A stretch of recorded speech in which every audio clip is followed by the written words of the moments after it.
Hey everyone, how you doing? The spring. For such an inconsistent time of the year, you would really think that it would have more holidays and events going on, right? Well, for a lot of people, no, not really. There's Ramadan, which isn't really celebrated by most people, though I guess the same could be said about Easter, which is today's topic.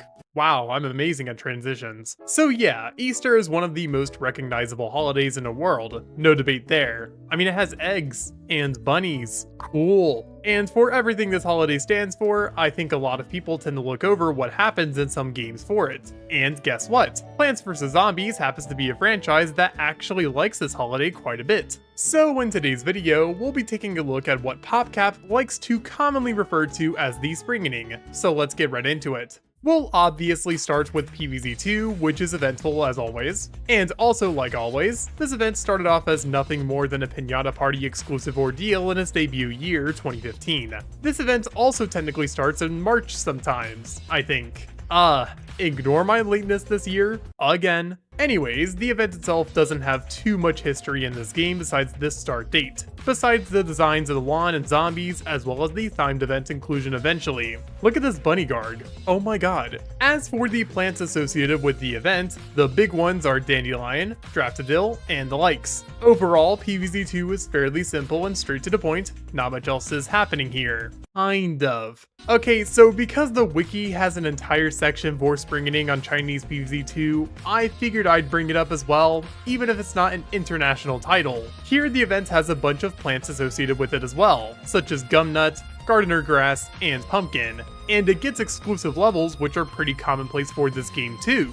There's not much more I want to add because I don't personally play 2C, but it's interesting regardless. Moving on to Garden Warfare 2, this event is another one of the big ones for this game.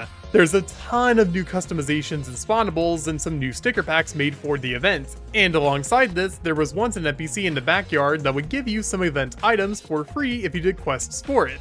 Neat. Garden Warfare 2 really tried with this event, I can't lie, and a lot of the Springening cosmetics are actually pretty solid here, which is a nice change of pace considering Festivus. Moving on. We're gonna change things up moving forward with this little series and actually do heroes before BFN considering how little the game has to offer. So, there's a card pack that has Springening themed cards like a bunny guard. Woo! And finally for BFN, this month is pretty damn stacked, all things considered. So Gritty Park is now filled to the brim with eggs and neon colors, which I think is really fun.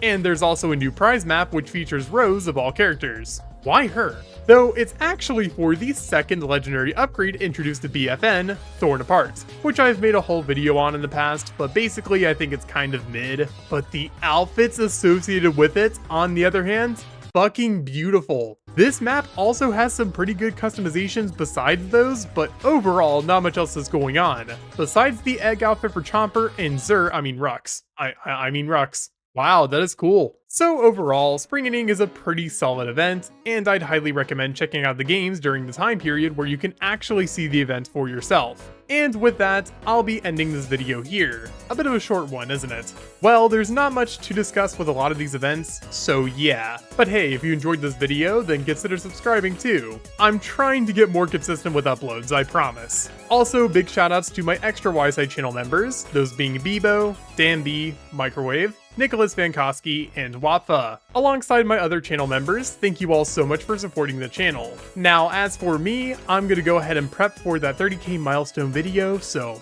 I'll see you all next time. Peace.